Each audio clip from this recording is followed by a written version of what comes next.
aqui do meu lado, saudar meu reitor, o professor Jaime, minha vice-reitora, Sandra, todas as autoridades, colega, diretora da FAI, professor Estevão, professora Deise, colegas aqui de antigas batalhas, não é, Dilvo?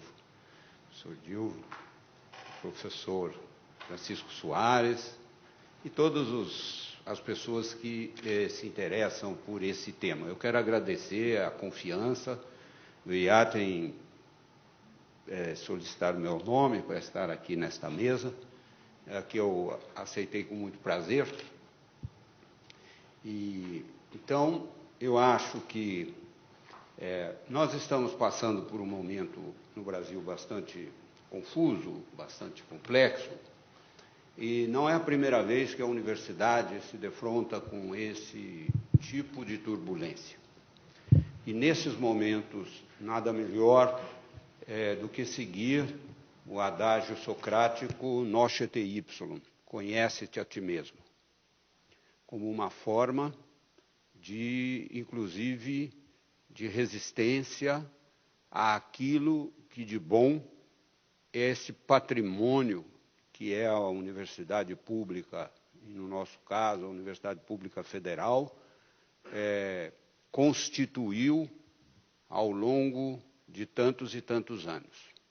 Então, conhecer-se e conhecer a situação que me parece um dos grandes, uma grande oportunidade que, de um ponto de vista bastante consciente, o EIAT propõe hoje, nesses 2 dias de seminário. Então, é muito importante, eu quero dizer isso, que a universidade assuma a si própria, não é? O autoconhecimento, conhecimento da situação, para garantir que ela continue sendo uma instituição a serviço do interesse público nesse país. Bem, o tema que me foi proposto me faz, então, associar esta mesa, agora de manhã, aos 20 anos da LDB. Em dezembro de 1996, foi aprovada uma lei pelo Congresso, sancionada pelo presidente Fernando Henrique Cardoso, que é a nova Lei de Diretrizes e Bases. Tá? A chegada desta lei para nós, ela não foi tranquila. Foi uma lei bastante disputada, havia 2 projetos em disputa, um dos quais ele era bem mais minucioso e o outro que era bem mais enxuto. A LDB, que acabou sendo aprovada, não foi nem de um nem de outro. Foi uma composição em que o projeto enxuto tornou-se o predominante. E elementos do outro projeto tornaram-se recessivos, mas dentro do mesmo padrão legal, dentro da mesma legislação. Portanto, eles coexistem de formas diferenciadas, né, mas coexistem. Há elementos que podem ser trazidos de ambos os lados da luta que se desenvolveu em torno dos 2 projetos. E, além do mais, a Lei de Diretrizes e Bases não podia fugir de determinados preceitos constitucionais estabelecidos em 88. De maneira que é uma legislação bastante complexa, bastante de difícil, às vezes, até interpretação, mas que, no caso do ensino superior, teve, né, alterações lá e que fizeram com que, ao longo destes 20 anos, fosse o capítulo menos alterado. A LDB, eu já contei, está em torno de 112 alterações em 20 anos. Alterações legais. Eu não estou falando de decretos. Se falarmos de decretos, então a coisa vai longe. Então, e as grandes alterações que ocorreram foram, sobretudo, no âmbito da educação básica. Então, se vocês pegarem o texto original da LDB e confrontarem com o texto atual, vocês verão que o número de alterações é extremamente significativo, mas o capítulo da educação superior ele permaneceu mais ou menos igual. Pequenas alterações, mas sem grandes alterações de fundo, como de alguma maneira ocorreu na LDB. Porém, o ensino superior teve uma legislação paralela e concomitante, que não foi propriamente da LDB, mas atingindo de uma maneira muito enfática o campo da educação superior no Brasil. Em especial, a Lei dos Sinais e alguns decretos. Aí sim, então, a gente sai um pouco do campo direto da LDB e entra no campo da Lei dos Sinais e os decretos que, de alguma forma, dele decorreram. Bom, mas a gente tem que tomar como elemento básico a LDB. Para entendê-la, talvez fosse importante a gente saber como foram as outras em relação à questão que está proposta hoje, flexibilidade e avaliação da educação superior. Nas legislações anteriores, que não foram apenas a LDB, mas muitas reformas que ocorreram ao longo da história da educação no Brasil, o que nós temos é uma inversão, ou seja, a avaliação ela era muito mais na entrada e a flexibilidade na saída. O que quer dizer com isso? O que eu quero dizer com isso? Por exemplo, se nós pegarmos os estatutos da Velha República, nós veremos que todo o sonho das instituições estaduais e das instituições privadas era obter o estatuto da equiparação. O que significava equiparação?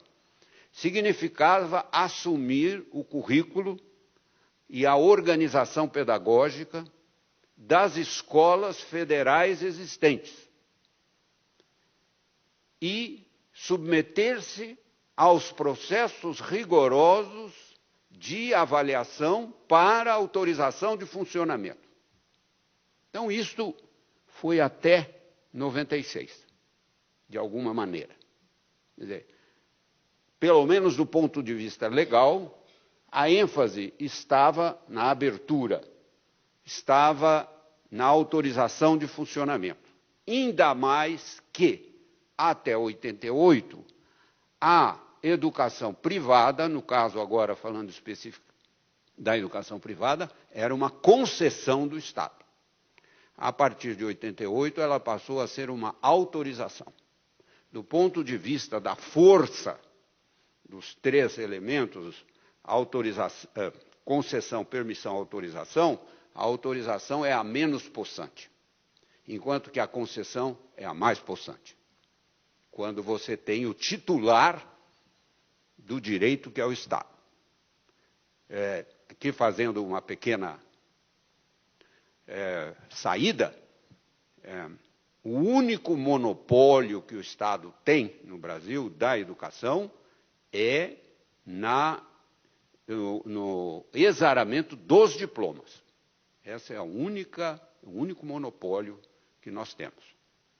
Ninguém está autorizado no Brasil a exarar diplomas oficiais que não sejam, pelo menos, autorizados pelo Estado.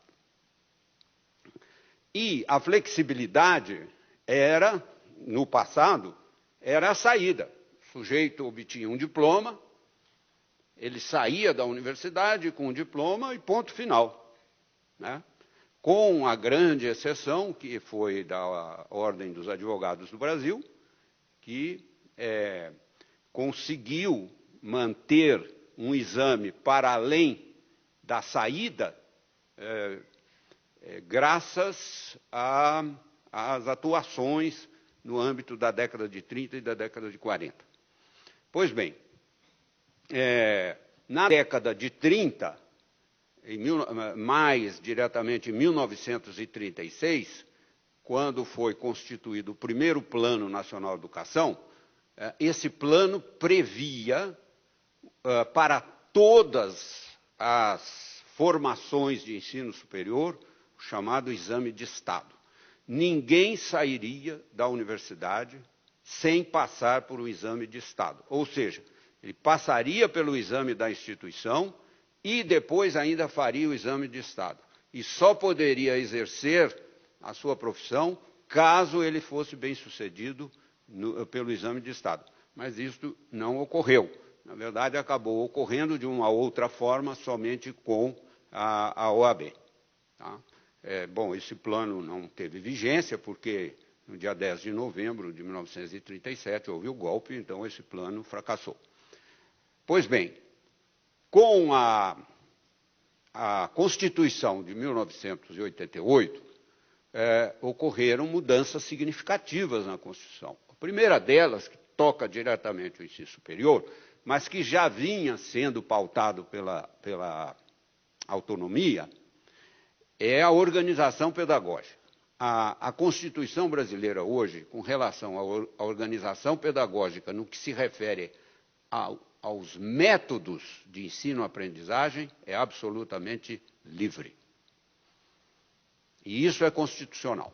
Ninguém pode impingir uma metodologia de ensino-aprendizagem como sendo uma metodologia oficial para todo o Brasil. É livre.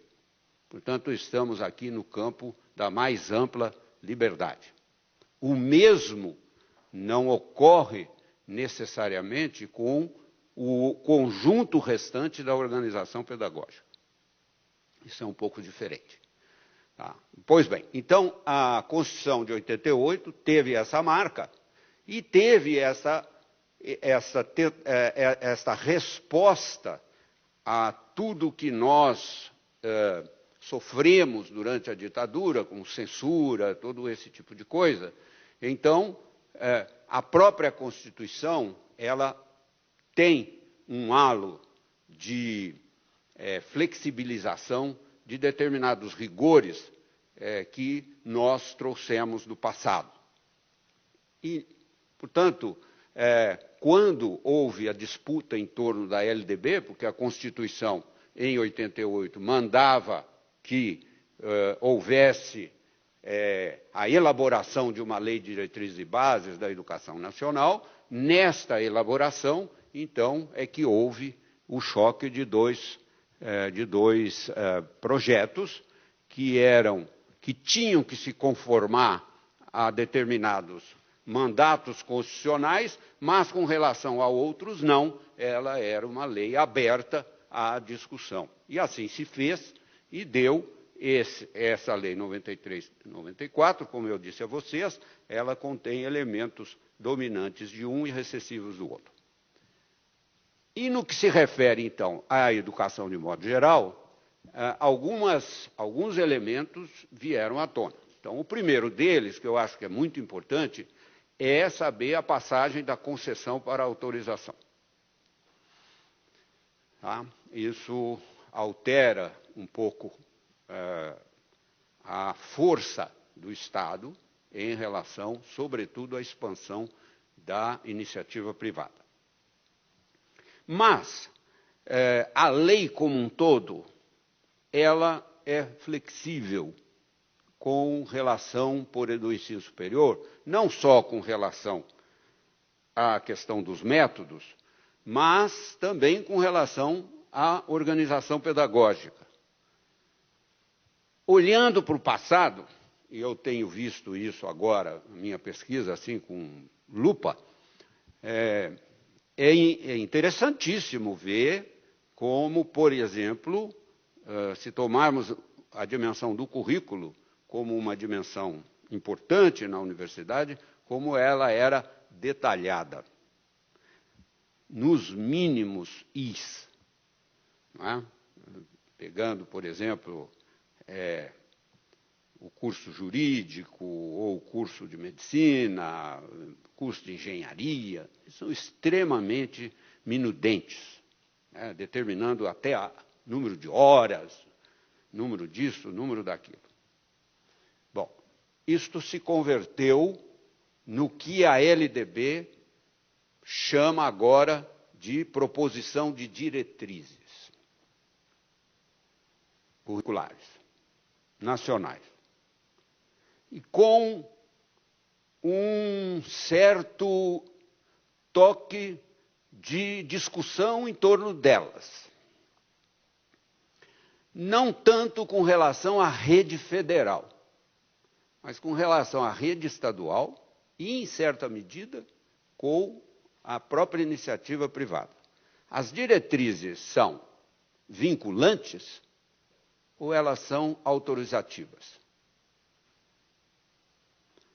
Se forem vinculantes, elas são obrigatórias, erga omnes, para todo mundo. Mas os conselhos estaduais questionam isso, se as diretrizes são válidas para todo o território nacional, inclusive para as universidades públicas estaduais. Eu chamo a atenção, por exemplo, de 3 estados que fizeram isso com um certo alarde: Minas Gerais, Ceará e Santa Catarina. Os 3 conselhos estaduais, por exemplo, põem em dúvida se as diretrizes nacionais das instituições públicas estaduais são ou não são vinculantes. É um problema sério, porque aí, como você tem um diploma profissional, como é que fica diretrizes curriculares nacionais? Qual é esse sentido do nacional? Bem, mas além disso, também a organização pedagógica, ela ficou bastante aberta, pautada no artigo 207 da Constituição, que está posto no dispositivo da autonomia. Mas o que mais impactou foi a autorização de funcionamento no âmbito das instituições privadas. Claro, tem uma história aí, né, uma história bastante, vamos dizer, complexa, que foi o encerramento do Conselho Federal de Educação e a medida provisória do Itamar, que recriou o Conselho Nacional de Educação, pela lei depois aprovada já no governo Fernando Henrique, 91/31. Que lá é que estão as matrizes maiores, mais do que na LDB, da flexibilidade e da avaliação. É nesta lei, 91/31. Bem, então, depois eu vou passar alguns dados, vocês verão o que foi o crescimento da iniciativa privada. Havia, de fato, uma retenção de vagas, e o Estado, naquele momento, então, mercê do princípio da flexibilidade, ele deserta de oferecer mais vagas no âmbito das suas instituições e abre o espaço para que as instituições privadas pudessem, então, elas, ser o mote da expansão, via a constituição de uma figura nascida por decreto, o que foi bastante questionado na época, a figura chamada centro universitário. Os centros universitários são uma tentativa de garantir determinadas vantagens advindas do não ser universidade, como é o caso de não precisar produzir pesquisa e, ao mesmo tempo, ter determinados privilégios no sentido técnico do termo, da autonomia universitária. fechar curso, abrir curso, esse tipo de coisa. Pois bem, então, o outro pilar da LDB seria o da avaliação. Ou seja, você flexibiliza a entrada, mas fecha na saída. Fecha mediante avaliação. E a avaliação, tal como está na Lei 91/31, ela se presta a uma variedade de interpretações, de tal maneira que o processo de saída seria aquele pelo qual você exibiria, através de indicadores, o grau de desempenho e o grau de qualidade das instituições. Então, num primeiro momento, o que ocorreu foi a instituição do chamado Exame Nacional de Cursos, que foi mais conhecido como sendo o Provão. Como sendo o Provão. Bom, então, antes de passar adiante, é importante ter isto em mente. Houve uma inversão do que tudo havia acontecido até então na história da educação superior no Brasil. A história da educação superior no Brasil era flexível na saída e rigorosa na entrada.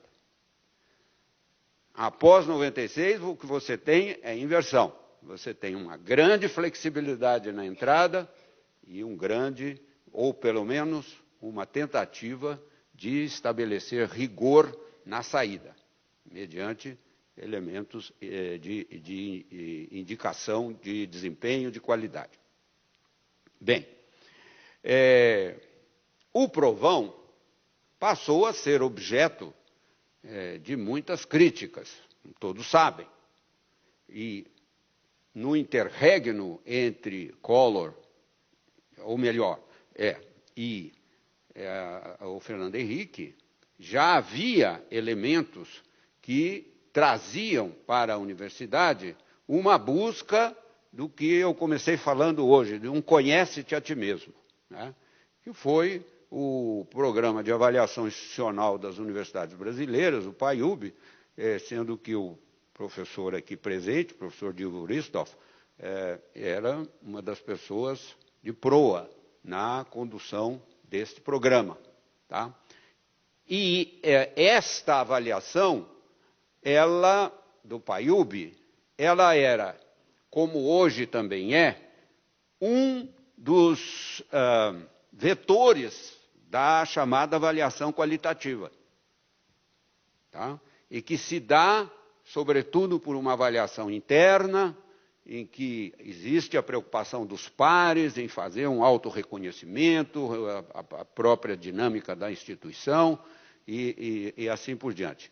Em contraste com algo que era trazido, sobretudo pelos organismos internacionais, que era a da avaliação externa.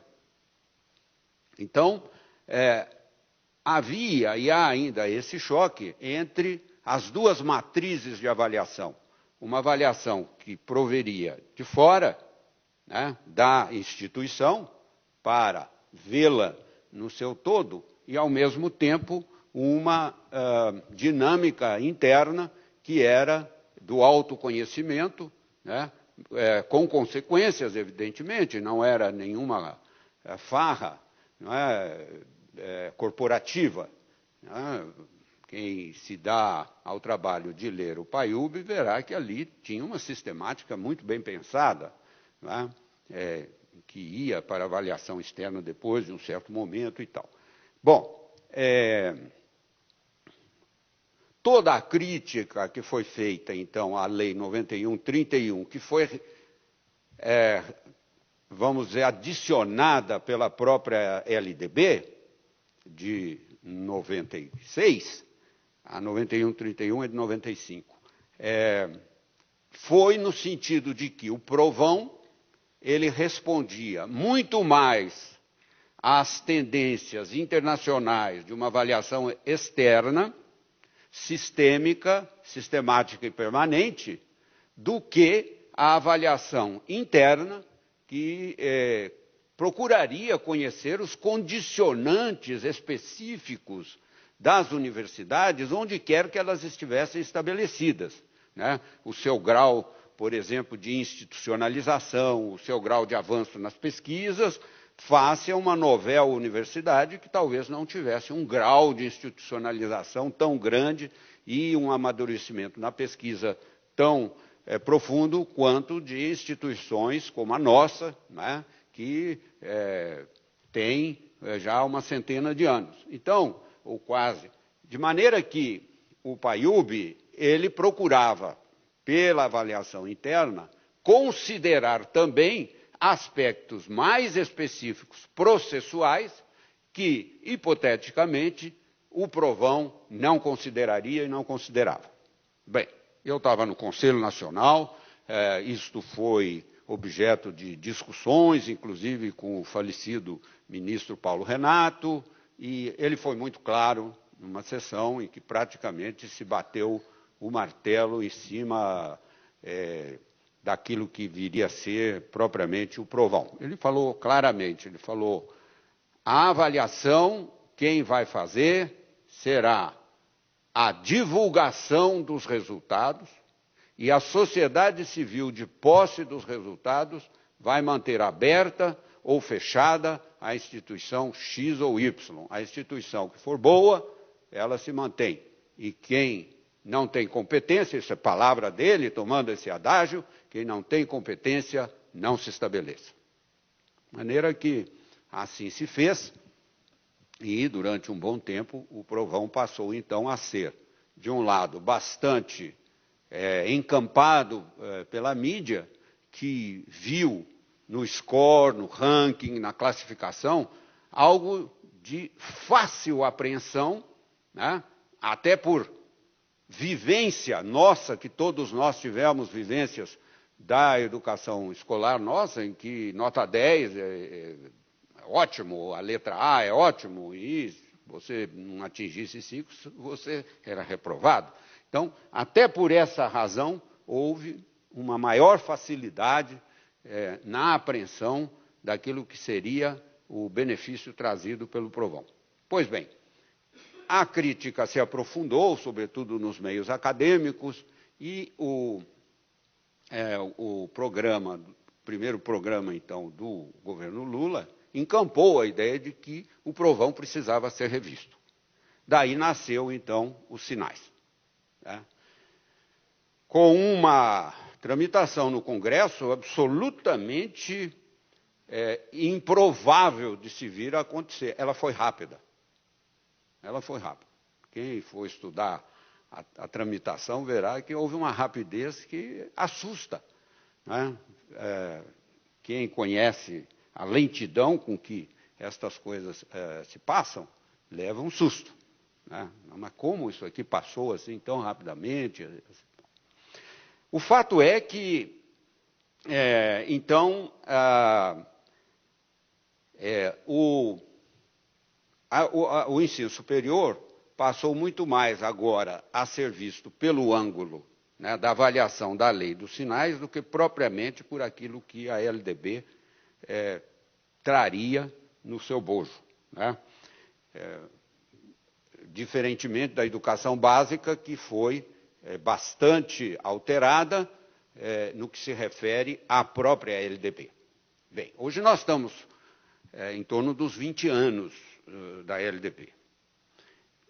No Ministério da Educação, nos setores mais técnicos do Ministério, há um consenso de que não se deve abrir a LDB para discussão e para a constituição e estabelecimento de uma nova LDB. 112 alterações, mais os decretos, portarias, etc. Vocês imaginam o cipoal legislativo que se configura para você tomar uma decisão.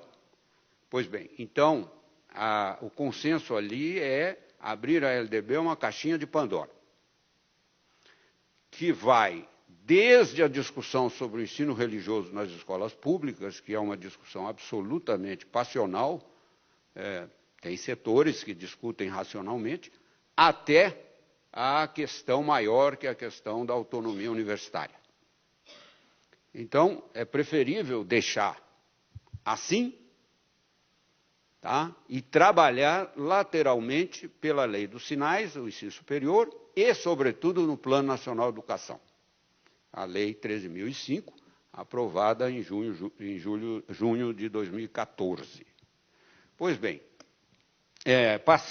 então esse é, digamos assim, o campo em que a questão da flexibilidade e avaliação e regulação hoje ela se estabelece. A regulação, ela não é a mesma coisa que regulamentação, ela ganhou espaço exatamente porque o Estatuto da Concessão desapareceu da Constituição de 88. Pouca gente sabe desse detalhe, mas é um detalhe muito importante, né?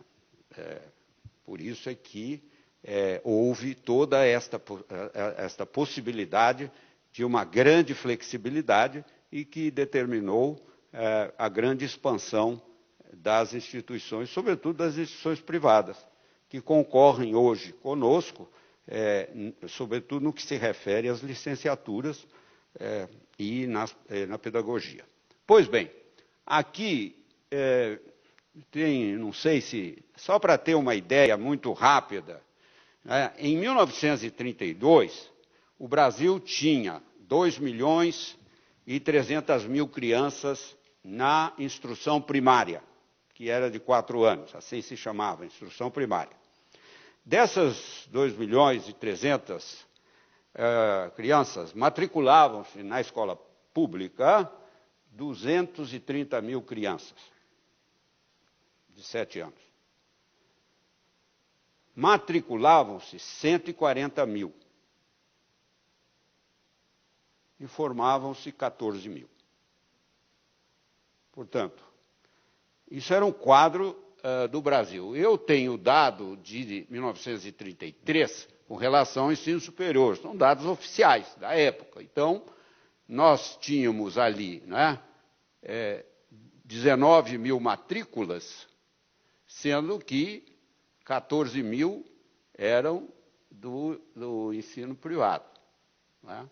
Então, um total, nós tínhamos nós tínhamos mais ou menos 19.000 e 15.000 do público e 15.000 no privado, dando um total de 33.000 pessoas que cursavam o pequeno número de escolas de ensino superior existentes. Se vocês forem passando ano a ano, o que nós vamos ter aqui, por exemplo, eu acho que um ano bastante significativo é exatamente em torno do ano 2000, né, o ali 1980, 1990, ali é que se tem a virada, em que o ensino público passa a ser recessivo e o ensino privado passa a ser dominante. Tá? Até nós chegarmos nesse dado, que é de 2010, eu sei que há dados muito mais novos, em que nós temos 4.800.000 matrículas na entidade privada e 1.600.000 na atividade pública, dando um total aqui, eu sei que esse número já é maior, né, de 5.400.000. Esse número é significativamente maior. Mas há um crescimento, sim, e aqui eu não estou tomando partido, só os dados indicam isso. Há um crescimento das instituições públicas no âmbito do governo Lula, não tem dúvida. Há um crescimento das instituições públicas de ensino superior, tá? Isso do ponto de vista quantitativo. Muito interessante um quadro desse, porque ele revela, né, quão restrita é a formação de elites acadêmicas e intelectuais no Brasil. Né? Vocês imaginarem que em 1932 só 14.000 crianças concluíam a instrução primária, eu tenho os dados do ensino secundário e tal, que concluíam 200 crianças, 200 jovens, em 1932. 200 jovens concluíam o ensino secundário, dos 14.000 que entravam de matrícula. Se você puder passar para o próximo, fazendo favor.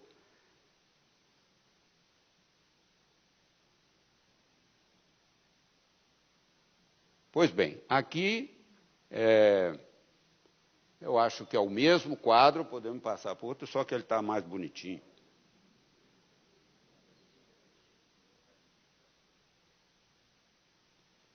Bem, voltou. Bem, os próximos, eles, aí sim. Então, isso. Há um órgão que, por lei, ele tem o condão de autorizar, né, o funcionamento de estabelecimentos de ensino superior. Então, o CFE, o Conselho Federal de Educação, que teve vigência entre 1961 e 1994, ele tinha indicações todas pelo Executivo e detinha poderes bastante possantes. Tá? Então, aqui é a produção do CFE entre 62 e 94, só com relação a pareceres que foram dados. Né? Então, é impressionante ver como a maioria dos pareceres eram de ensino superior, né? E como se tem um número bastante elevado, né? Justamente a partir de 1984, em que aumenta significativamente o número de pareceres para abertura de instituições, sobretudo isoladas, e algumas universidades também, sobretudo nos últimos momentos da existência do Conselho Federal de Educação. O Conselho Federal ele foi substituído pelo Conselho Nacional. Tá?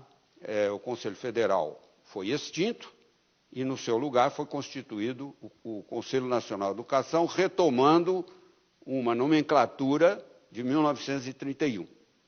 Pois bem, e aí, então, a gente tem a produção do CFE, também está bonitinho, esse aqui é melhor do que o outro, então vamos passar adiante. Isso mesmo. Se você passar mais um, acho que vai sair um bonitinho. Isso. Então, ali em cima, a primeira coluna é a Câmara da qual eu participava, da educação básica. Então, vocês vejam o número de pareceres que a gente fez. Tá? A de baixo é da Câmara de Educação Superior. E a última, antes do total, é do Conselho Pleno. Então, se vocês atentarem, vejam, em 97, 3.800 pareceres, todos sobre o ensino superior. Quase nada sobre diretrizes ou sobre questões de fundo. Sabe como nós entrávamos nos nossos gabinetes? De fasto, porque nós não tínhamos condição de entrar de frente. Tal a pilha de processos que cada conselheiro tinha que dar parecer. Então, vocês vejam, 3.700, 1.500, 1.200, 1.800, 1.300. Chega em 2000, aí cai. Justamente porque há uma alteração, né, dentro do Conselho, determinadas coisas passaram para o INEP, passaram para a CESU e tal, só determinados processos passaram a fazer parte do Conselho.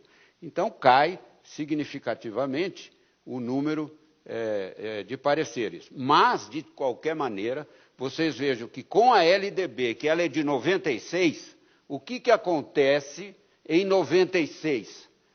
361. Em 97, 3.722. Faz assim, ó, tum.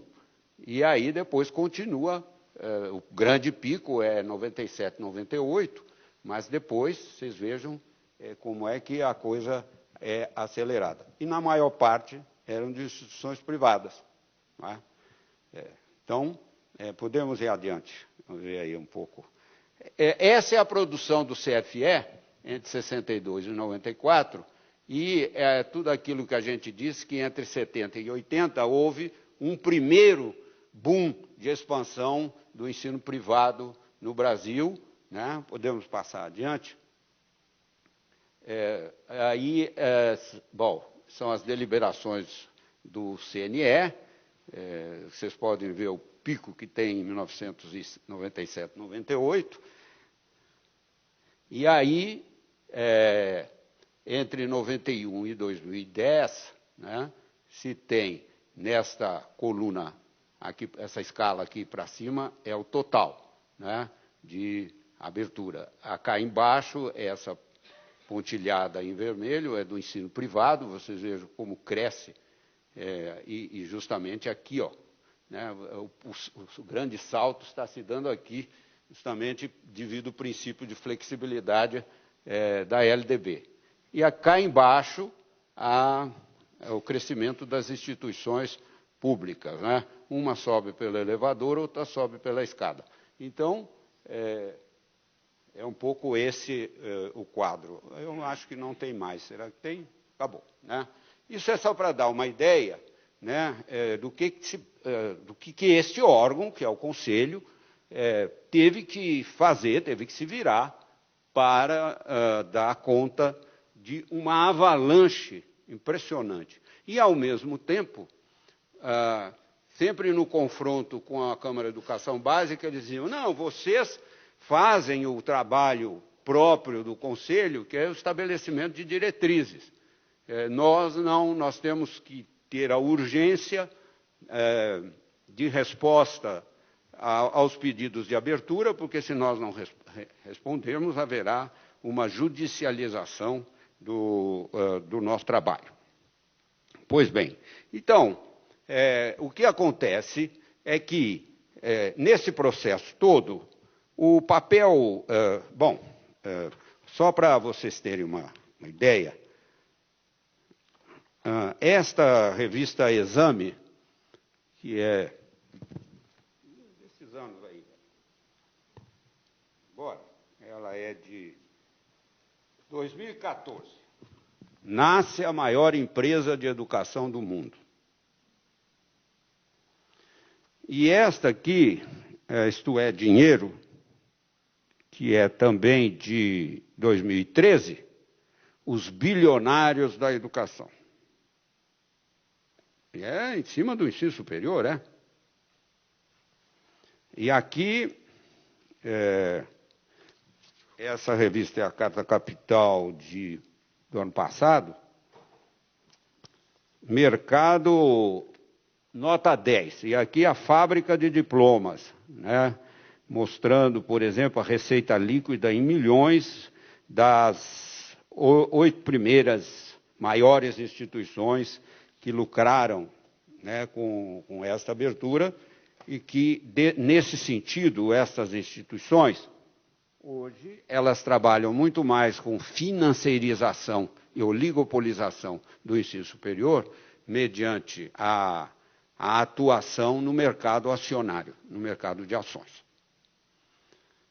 Esse é o grande foco dessas instituições, não é? É justamente trabalhar no âmbito das ações.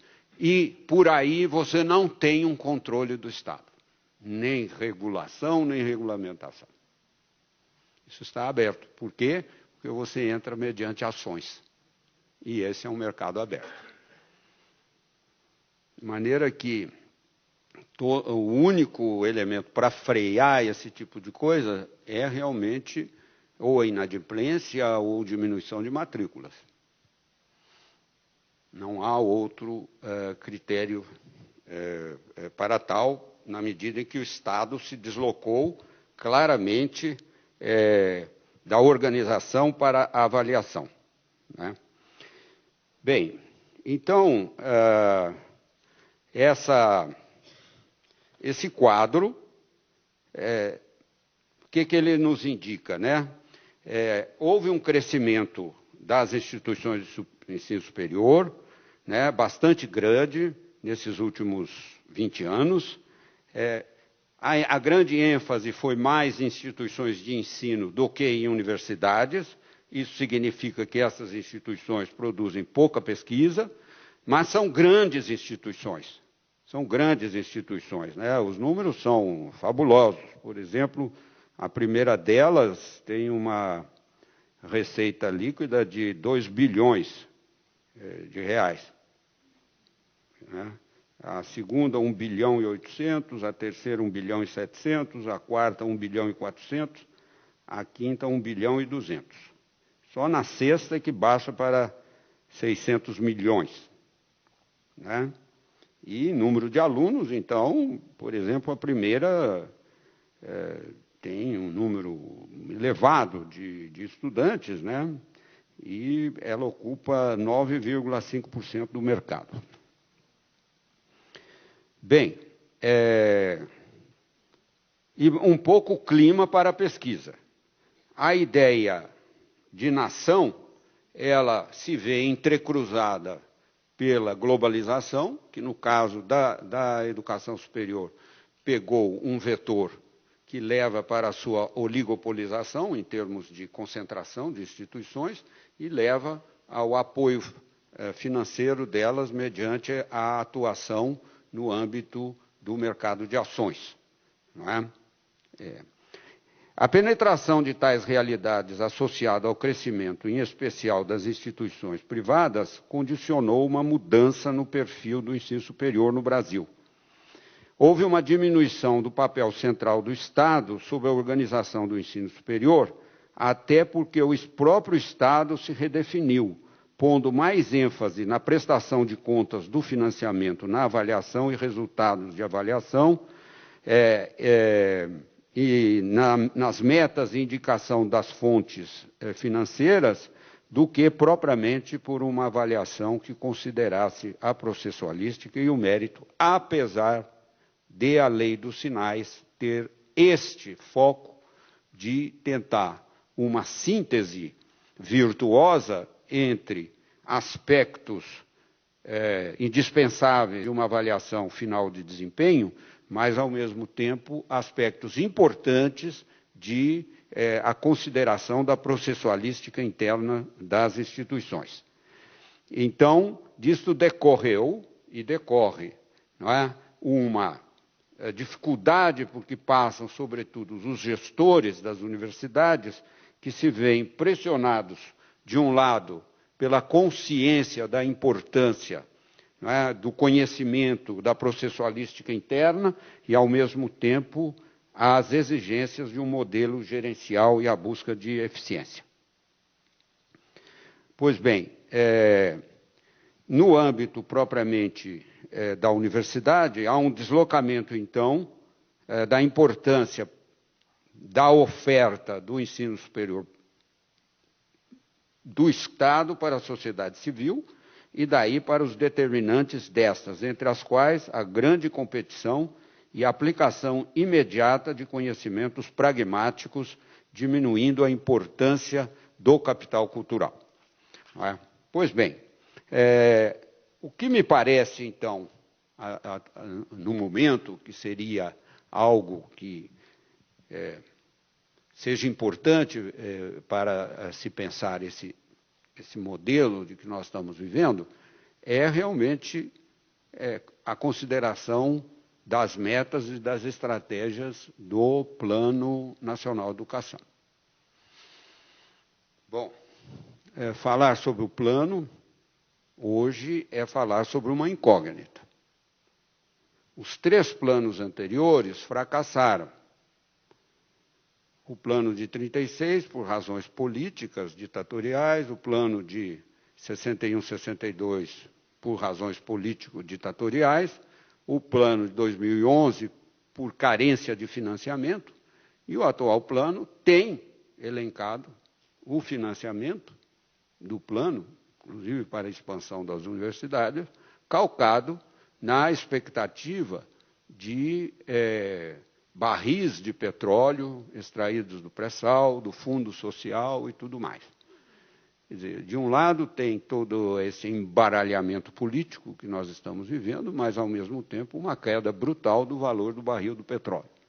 o que, de novo, coloca a possibilidade de que esse plano venha a fracassar, tanto quanto os outros, dado a celeuma política que se mistura com uma perda de substância financeira que seria trazida pelo pré-sal e pelo Fundo Social de Emergência, Fundo Social.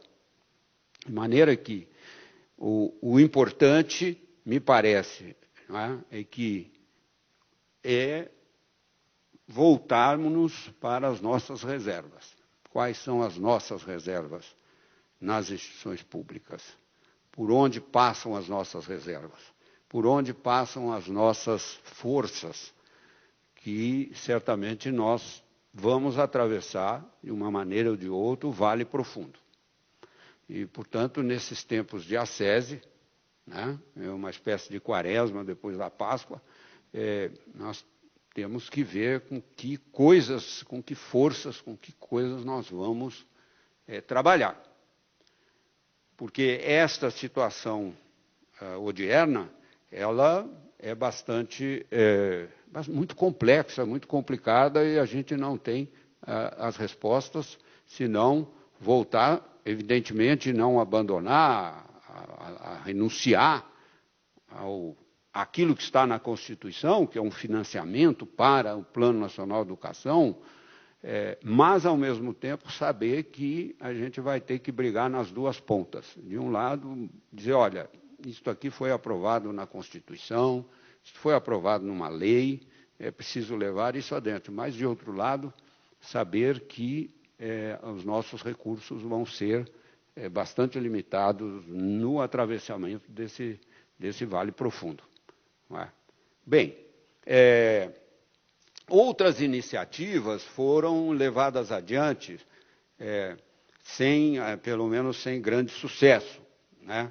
Há um projeto, talvez o professor Francisco tenha muito mais informações do que eu a esse respeito, que é o projeto de lei 4.372, que cria o Instituto Nacional de Supervisão e Avaliação do Ensino Superior, o chamado INSAES.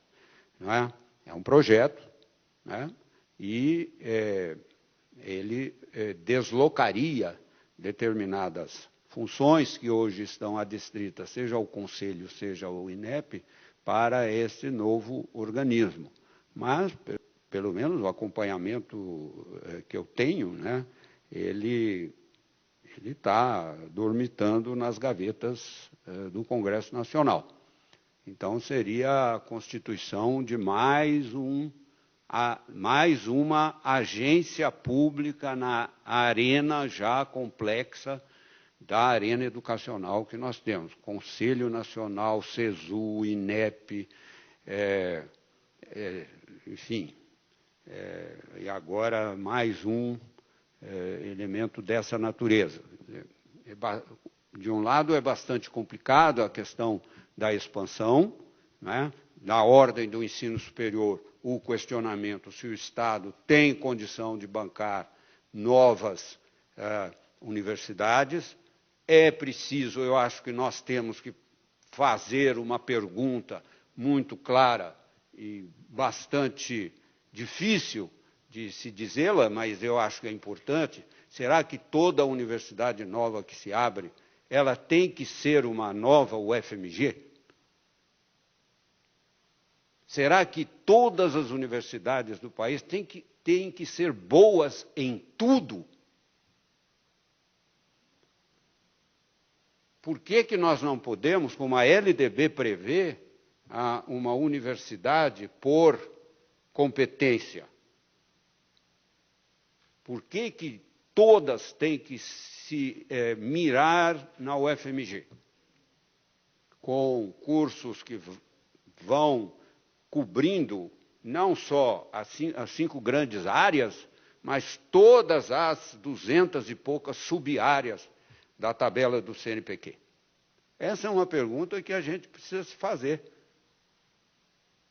Porque, caso contrário, como é que eu estou falando da universidade pública, como é que o Estado vai poder bancar as deficiências da educação básica, onde ele tem um papel subsidiário, um papel complementar, mas extremamente importante, e, ao mesmo tempo, garantir que todas as universidades pesquisem, não é? Todos os pertinentes às grandes áreas do conhecimento. Essa me parece uma discussão, não é uma discussão simplesmente de dizer, olha, isso é uma injunção dos organismos internacionais, não sei, isso é uma questão de realidade. A gente tem um passado aqui, claro, o Lavras acabou se constituindo numa universidade, Viçosa acabou se constituindo numa universidade, e assim outras. Mas a gente tem que se perguntar se ela tem que ser boa em tudo. Ela tem que ser boa. Isso ninguém discute. Mas talvez a questão do recorte, a questão de uma certa finalidade específica pode fazer com que haja uma melhor redistribuição da expansão da área pública. E no âmbito das instituições privadas, a questão é bem mais complicada. É bem mais complicada. Há uma judicialização quando as avaliações são levadas a termo, tal como a lei dos sinais fazia, e já quando a lei do Provão, houve uma instituição durante o Provão que o Paulo Renato brigou denodadamente, eu sou testemunha disso, para que essa instituição fosse suspensa do processo seletivo. E não conseguiu, devido à judicialização. Então, é muito complicado, né? Fecha-se determinadas escolas e tal, a população reagiu, mas do ensino superior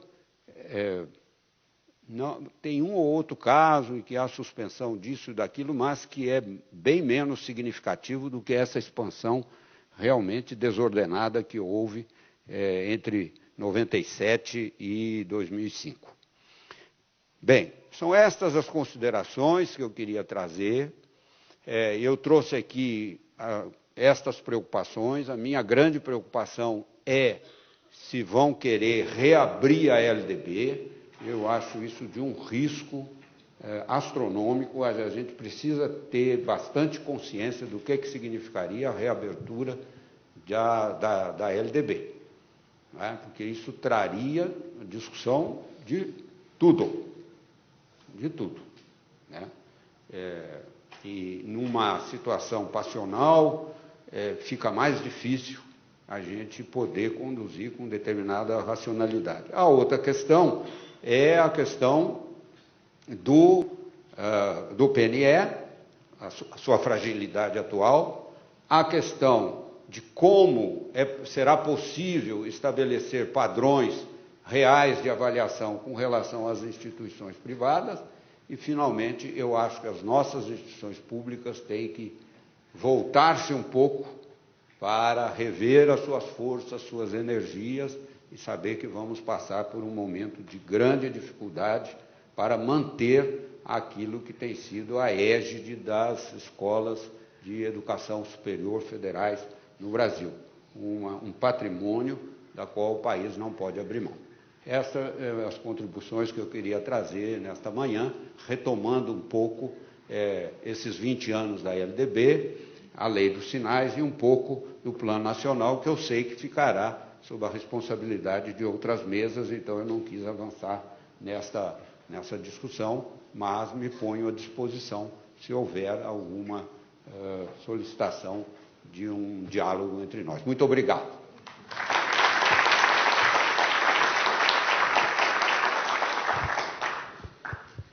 Então, nós temos 30 minutos para perguntas.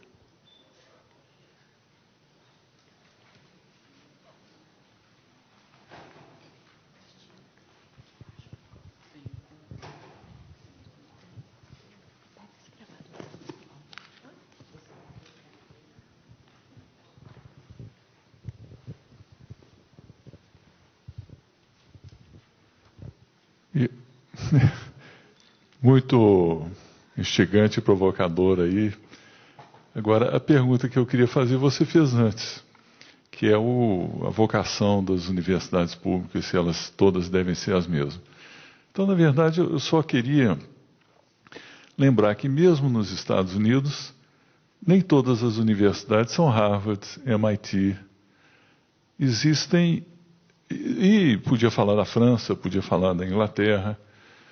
Então, eu acho que essa ideia de que todas devem ser iguais e serem medidas com os mesmos parâmetros, é claro que o parâmetro da qualidade, como você falou, é fundamental, mas não necessariamente da mesma forma, o mesmo tipo de enfoque.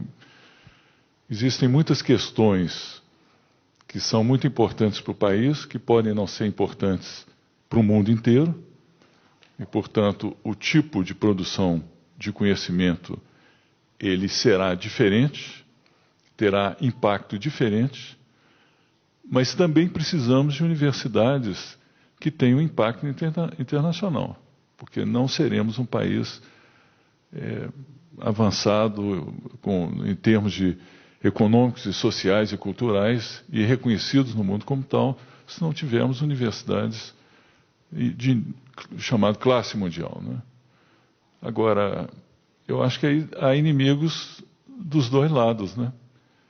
Porque há pessoas que pensam que tudo deve ser igual e tem gente que não quer que isso aconteça porque não interessa o desenvolvimento da universidade pública. Eu sei que nós estamos vivendo um ambiente de muito pessimismo. Eu, que normalmente sou otimista, sou bastante pessimista, mas há luz no fim do túnel?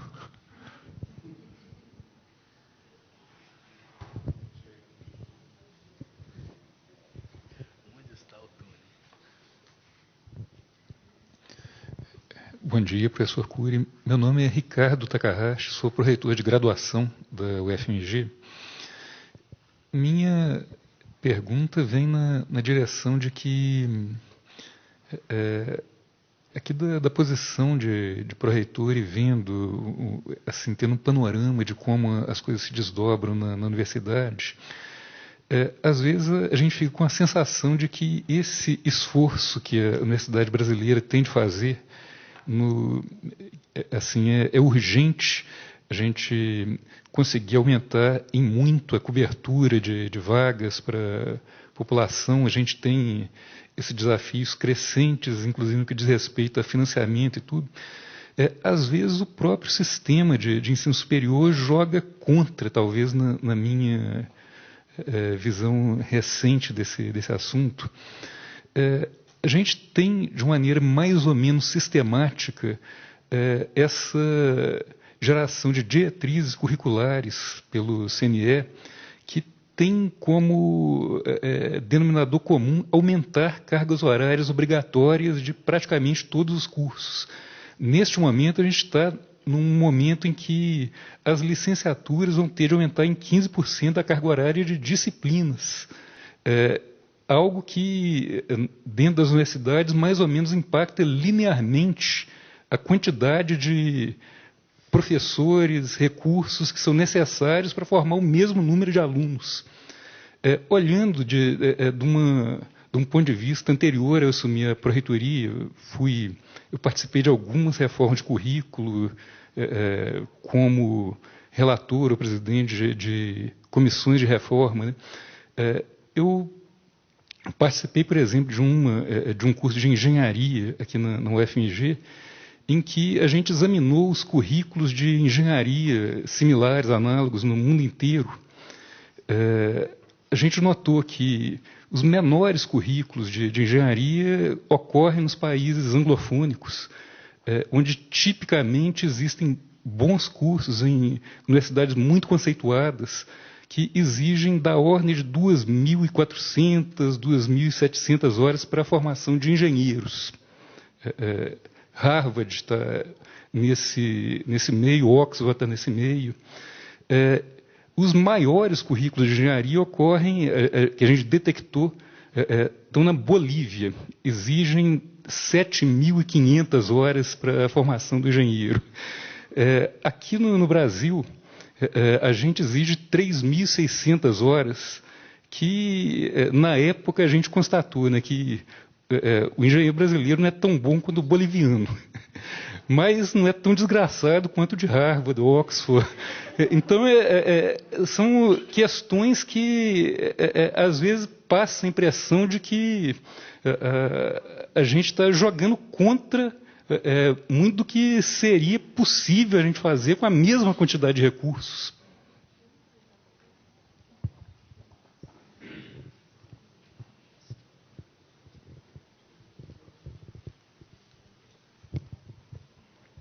Professor Cury, obrigado pela sua apresentação.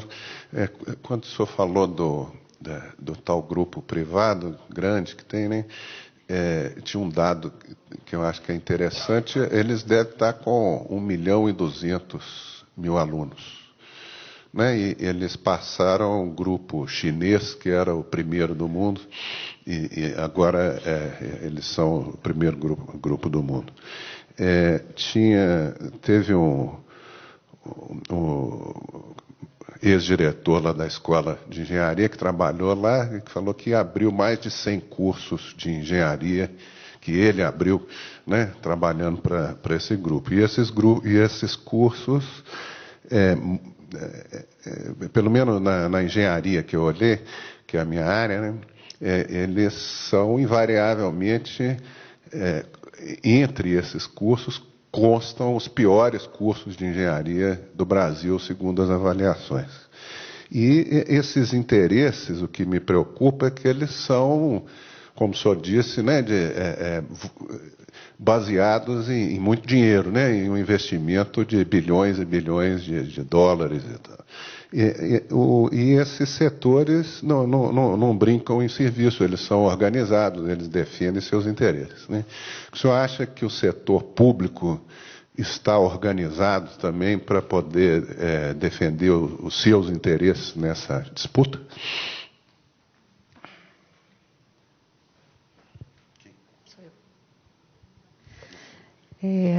Obrigado, professor.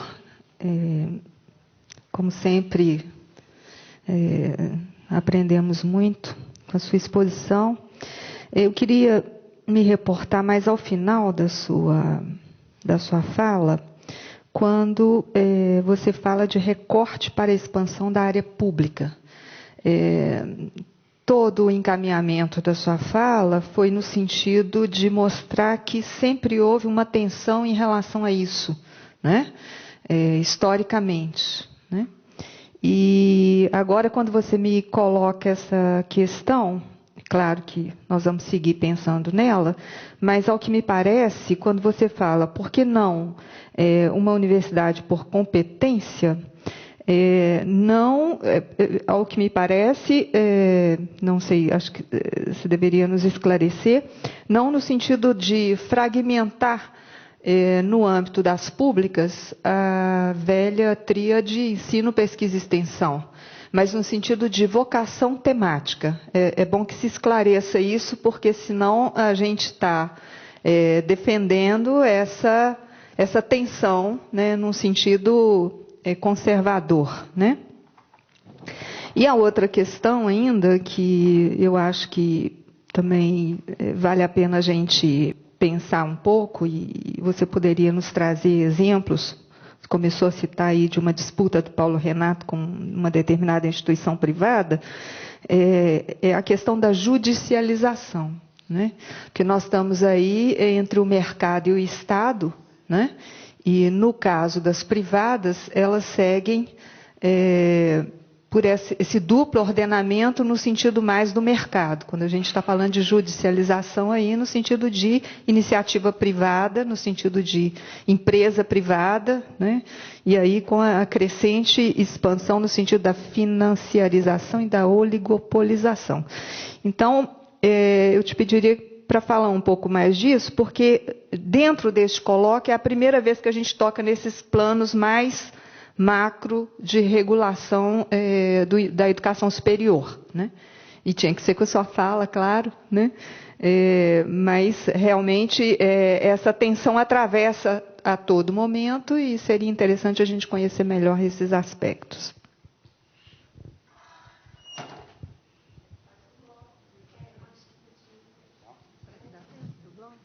Ok, agradeço. Bom, professor Beirão, vou deixar para depois, tá? Se tem luz no final do túnel ou não. Bem, professor Takahashi, as diretrizes curriculares nacionais, elas não impingem currículos mínimos. Ela determina horas, isso sim. E determina um quadro de horas para que você tenha uma formação adequada, porque a graduação, diferentemente da pós-graduação e diferentemente da educação básica, é a única que tecnicamente exara diploma. O próprio pós-graduação são graus, mas não são diplomas, tecnicamente falando. E o diploma é um nicho de mercado. Portanto, você lida com os direitos daqueles que vão buscar os seus serviços. Portanto, o quadro de horas é algo bastante, sempre foi muito discutido, a questão do quadro de horas. Agora, tirando a questão dos métodos, que está completamente liberada pela Constituição, fica em aberto a organização pedagógica. E isto é da autonomia universitária. Então, aqui há uma tensão, né, entre as diretrizes e o artigo 207. Como é que isto pode ser solvido, né? Ou pelo menos negociado? É na instância do Conselho Nacional de Educação, mediante, seja as audiências públicas, seja a audiência a especialistas. Então, por exemplo, se as 3.200 horas são suficientes, essa é um nível da discussão. Isto realmente garante a formação de um engenheiro, assim, na sua formação inicial e tudo mais? Essa é a primeira. A segunda é relativa à tradução dessas 3.200 horas, que pode ser tanto à lá Francisco Campos e Gustavo Capanema, até as horas são determinadas, número de horas cada disciplina e tal, né? Os anos, né? A escala, né? O que tem que saber ao final do primeiro ano, o que tem que saber ao final do segundo, assim por diante, ou ficar com a generosidade das diretrizes, que elas são amplas, bastante gerais, para que a instituição, ela, finalmente, bem, mas só que aí entram outros atores, né? Por exemplo, a Associação Nacional de Pós-Graduação de Engenheiros, etc. Tem as reuniões anuais, enfim. Existe todo um conjunto outro de atores, não necessariamente estatais, que vão bater em cima disso. Mas, me parece que se houver coisas a este respeito, é preciso ir para o fórum adequado. É o Conselho Nacional de Educação. Agora, o atual Conselho Nacional de Educação, e isso eu falei lá, comemorando os 20 anos do Conselho. Eu fui da primeira turma do CNE, de 96. Eu disse, olha, eu perguntei, será que este Conselho, da forma como ele está montado, dá conta da complexidade que se instaurou no país nesses últimos 20 anos? Eu entendo que não. Então, eu acho que também esse é um outro campo, que agora eu começo a responder ao professor Beirão, que é o seguinte: quando eu disse que as instituições públicas, federais, elas têm que ter um autoconhecimento lá, socrático, etc., não é para se isolar, muito pelo contrário, né? Há determinados espaços que nós temos que preservar. Preservar de qualquer partidarização, preservar de um jogo de toma lá da cá. Um deles é o CNE. Ao repensar o CNE, o atual CNE, nós temos que ter muita clareza que ali é um órgão de grande decisão. Embora ele não apareça tanto, mas quando a gente pega os dados e olha a expansão pela via dos pareceres do CNE, a gente vê a importância que esse órgão tem. Tá? A CAPES, o CNPq, o INEP e as nossas instituições. Nós temos que preservar muito, porque o que vem pela frente não será fácil. Então, eu acho que é preciso ter uma atuação junto ao CNE. O CNE é, por natureza, um órgão aberto a esse tipo de coisa. Sobretudo se lá forem os pró-reitores de graduação, sobretudo quando se diz, olha, chegou aqui a Associação dos Pró-Reitores de Graduação, imediatamente abre a porta. É um pouco diferente quando vai um reitor. Um reitor aí é um indivíduo, aí a conversa é outra, né? Mas quando vai uma associação, imediatamente tem-se uma abertura. Então, à luz do túnel, Beirão, eu acredito que esteja na preservação de determinados espaços que nós não podemos deixar e que dão uma certa continuidade às coisas de bom que ocorreram e que podem ser mantidas, né, no país. Você imagina, por exemplo, se nós, como comunidade, não houvéssemos gritado quando o Collor extinguiu a CAPES. Vocês sabem que por alguns meses a CAPES foi extinta, né, e depois reaberta sob a forma de fundação. Então, o que teria acontecido com o nosso sistema de pós-graduação? Então, eu acho importante que a gente preserve determinados espaços, né, e que serão, talvez, elementos importantes nessa transição. O problema, Beirão, é que a gente pode levar chumbo de determinados grupos que verão isso como uma forma de, digamos assim, concessão. Professor Estevam, eu acho que associações como a Andifes, elas podem, né, trabalhar melhor determinadas coisas que estão no âmbito próprio das universidades públicas federais. Eu acho que essas associações, elas têm hoje um impacto e uma presença muito grande. Elas ampliaram, por exemplo, a presença da Andifes, antes, que era uma presença minoritária em vários órgãos, hoje ela está em muitos deles. Então, esta organização, ela, me parece, pelo menos, né, que ela tem esse condão de reunir as universidades públicas, federais, e fazer proposições que tenham um maior consenso entre a comunidade acadêmico-científica.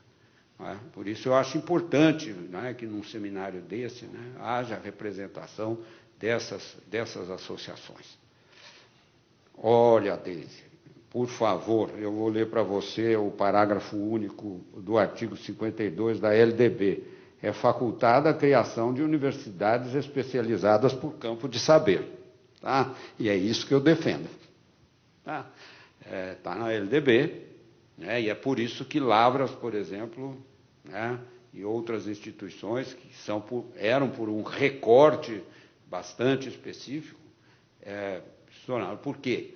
Por que eu digo isso? Porque a questão da pluralidade de campos nem sempre significa a radicalização do pensamento.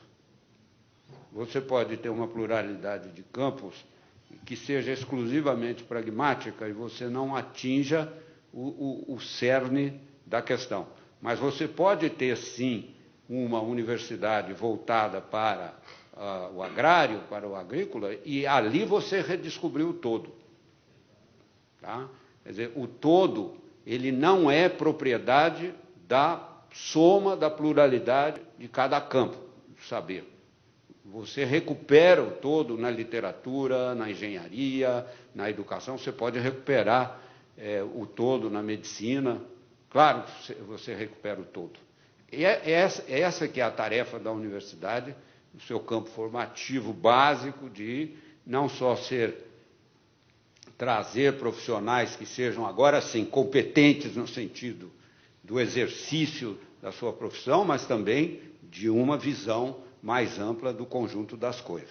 E isto você pode adquirir por campo de saber, Mas você pode também adquirir, evidentemente, dentro daquilo que foi o mais tradicional. A universidade se constitui pela pluralidade de campos, né?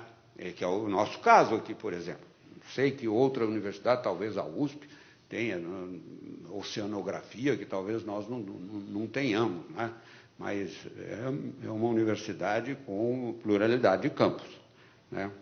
A questão da judicialização, então, quando eu falei isso, eu falei por recorte temático, ou como diz a LDB, por campo de saber, né? E, nesse sentido, o aprofundamento, a radicalização do pensamento para baixo, você recupera o todo. Bem, a questão da judicialização está ficando algo muito complicado no nosso país, e na educação. Vai desde furar a fila da creche até a interdição, até a suspensão, por exemplo, de um parecer do Conselho Nacional a respeito da suspensão do vestibular numa instituição tal e tal e tal. Está se tornando um campo bastante pesado, né? O que mostra que as instituições precisam se rever e se fortalecer para que a judicialização seja o mínimo possível, né? E ela só entre realmente quando há uma omissão com relação a um direito, né? No caso específico, pelo menos os estudos, alguns que eu fiz, outros que eu li, sobretudo os que eu li, né? Nós temos uma classe no âmbito do direito ainda muito calcada sobre o indivíduo.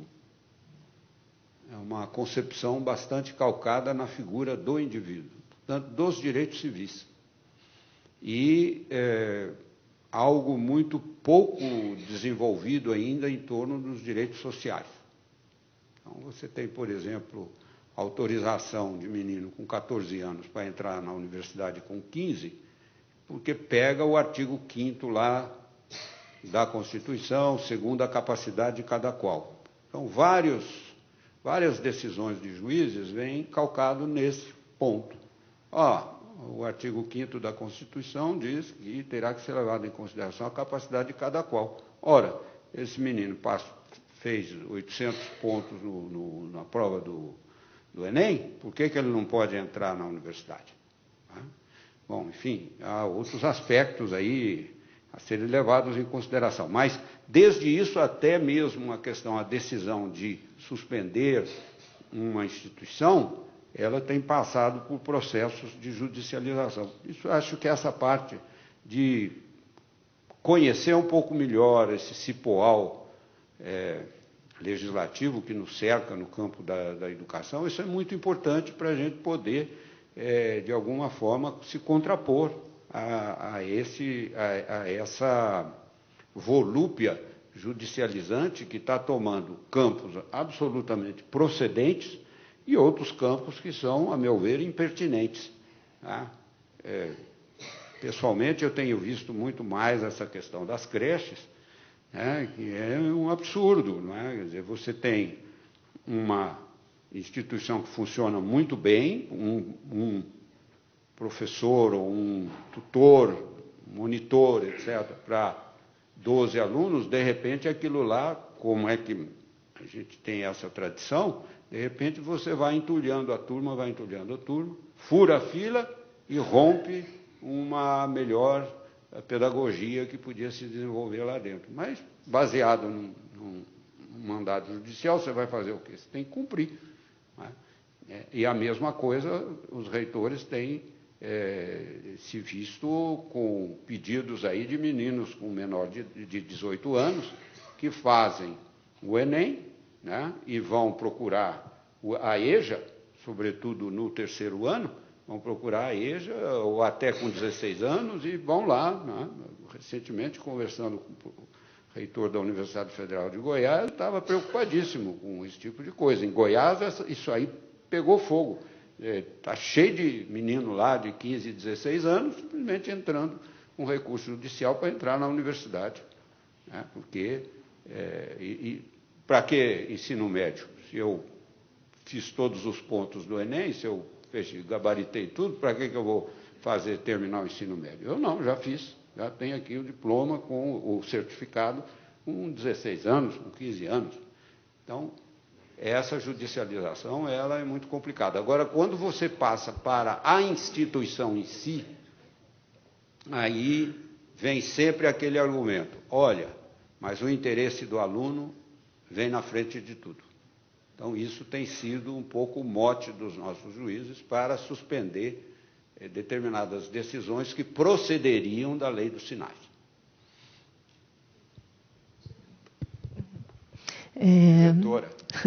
Antes de tudo, professor, agradecer a sua presença, que sempre é uma honra nessa casa, que é a sua casa.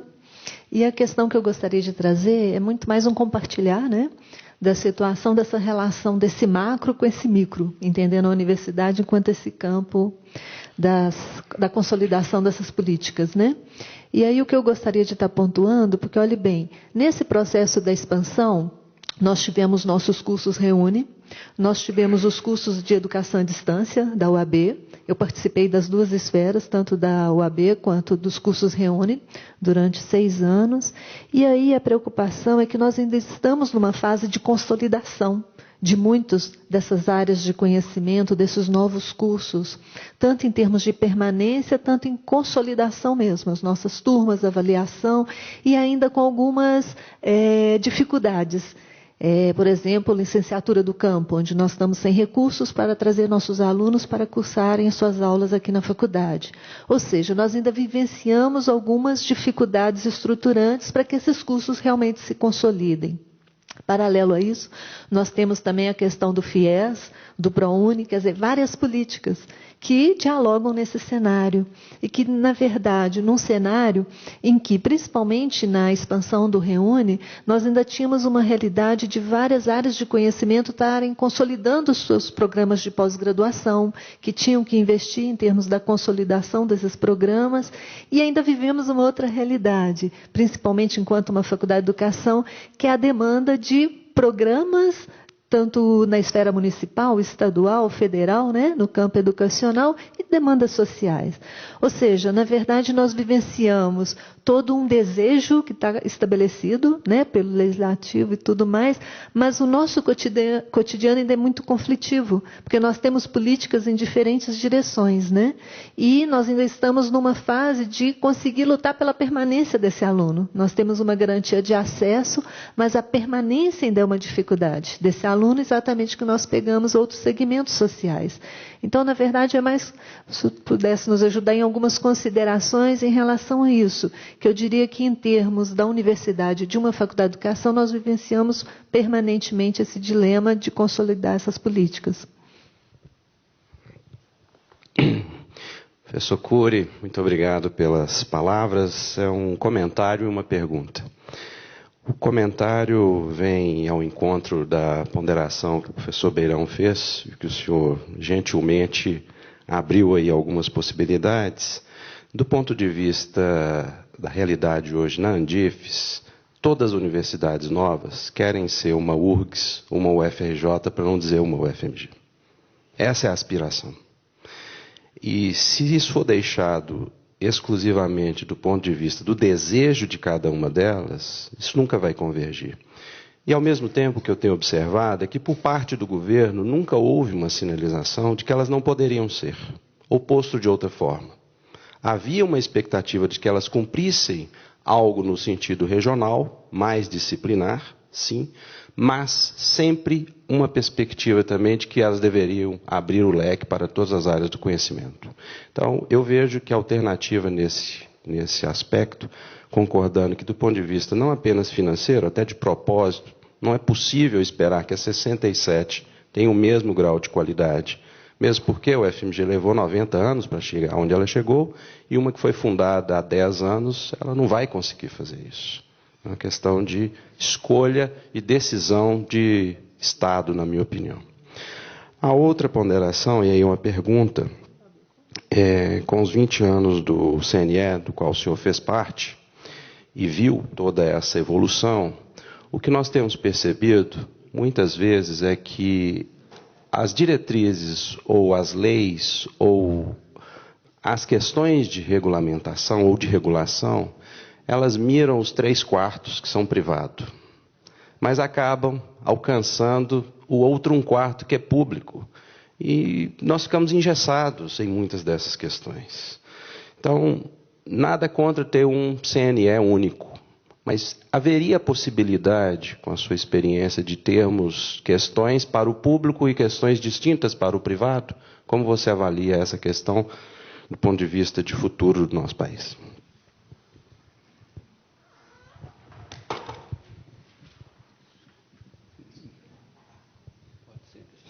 Meu caro Jaime, meu prezado reitor, eu vejo, sim, como possibilidade. Por quê?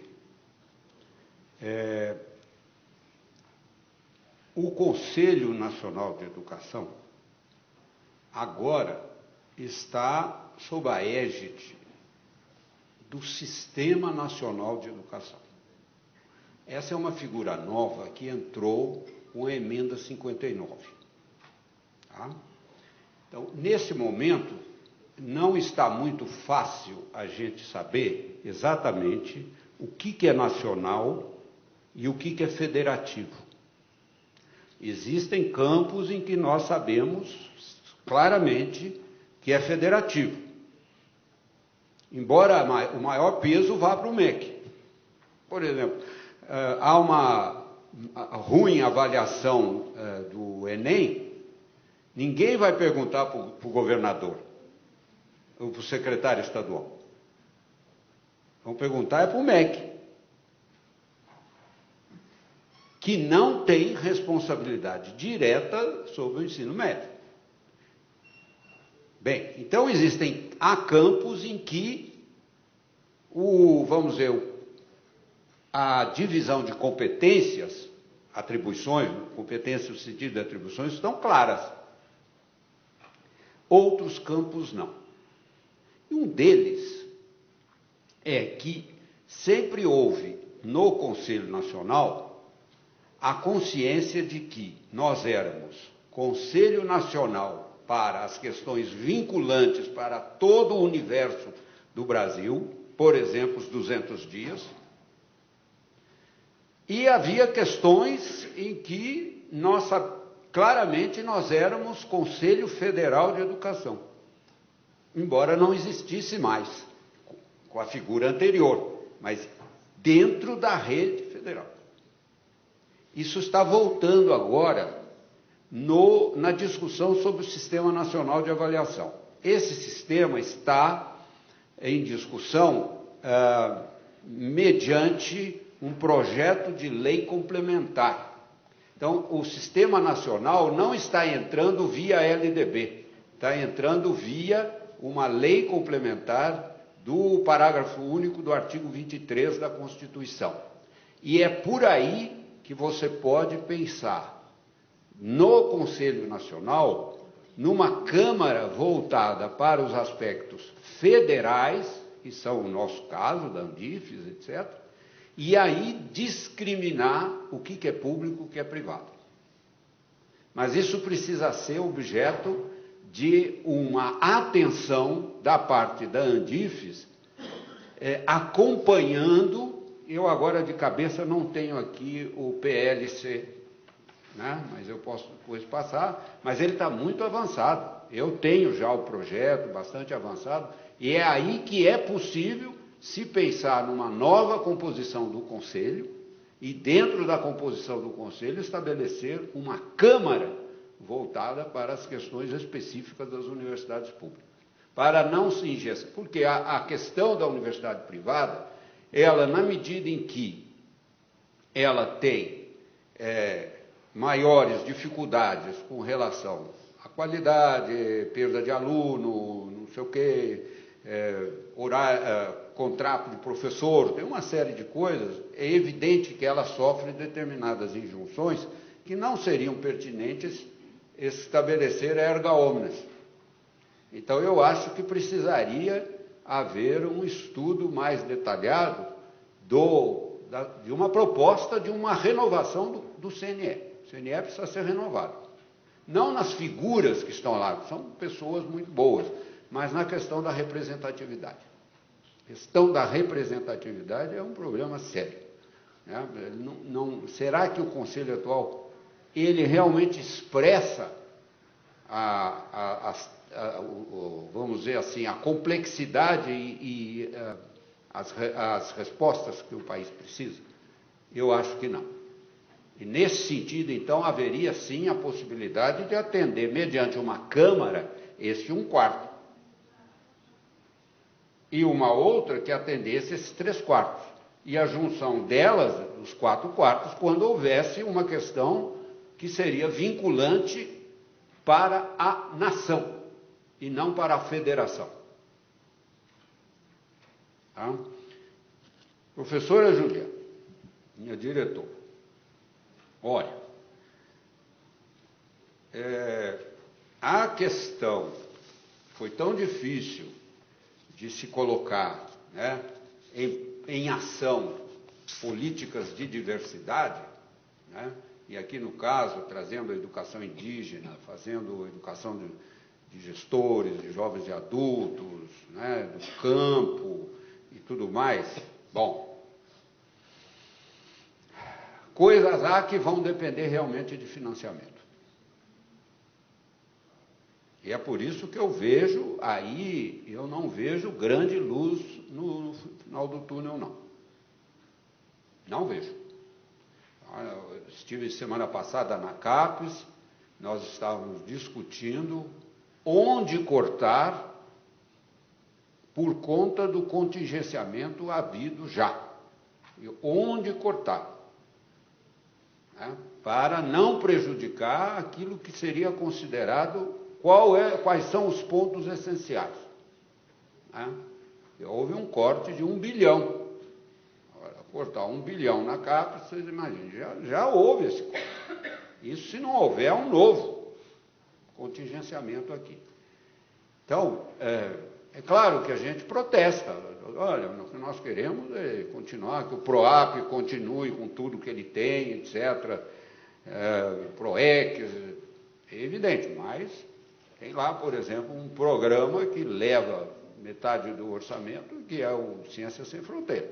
Então, é uma questão difícil, porque o Ciências Sem Fronteiras não apareceu de baixo para cima. Né? Então, é complicado você mexer nisso aí, mas de alguma forma você tem que ver, avaliar esse programa, como é que ele vai ficar e tal. Né? E então, certas coisas que você, professora Juliane, falou, só vão ser resolvidas se houver financiamento mesmo. Sem isso, nós temos que contar com as nossas forças. Outras coisas são independentes.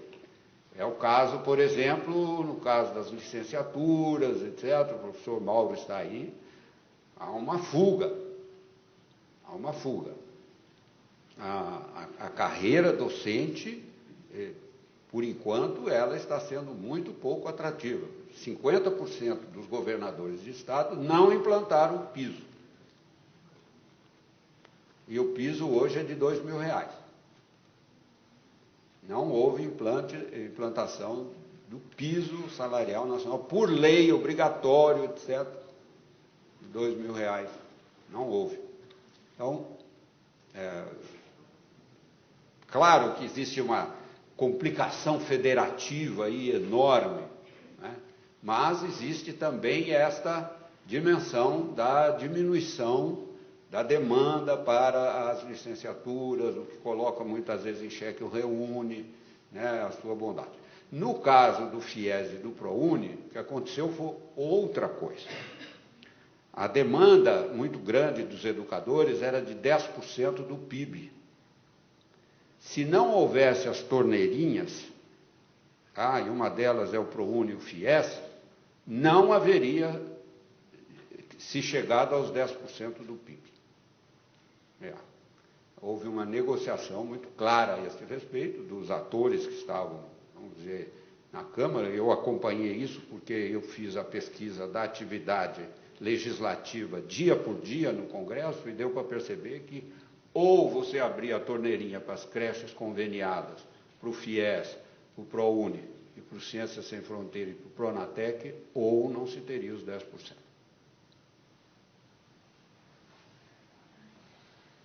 Estou trazendo para vocês coisas que eu acompanhei dia por dia na comissão especial da tramitação do PNE. Então, isso é que pauta, né? Então, nós temos que ter clareza a esse respeito, quer dizer, nem tudo será possível. Não? Bem, eu sei que a temática é complexa, ela é muitas vezes ambivalente, ela é ambígua, mas eu espero, professora Cristina, professor Estevão, professora Deise, que me convidaram, a quem eu agradeço, a presença tão significativa do professor Jaime, da professora Sandra, da professora Juliana, do professor Takahashi e outros que eu talvez aqui esteja esquecendo, o professor Dilvo, o professor Mauro, o professor Chico Francisco, o professor Beirão, outros tantos. Eu agradeço a gentileza e espero ter contribuído de alguma maneira para o conhecimento e o avanço do conhecimento como sendo um móvel desse instituto que aqui está promovendo esse encontro. Muito obrigado e que a continuidade dos trabalhos tragam mais luz do que problemas.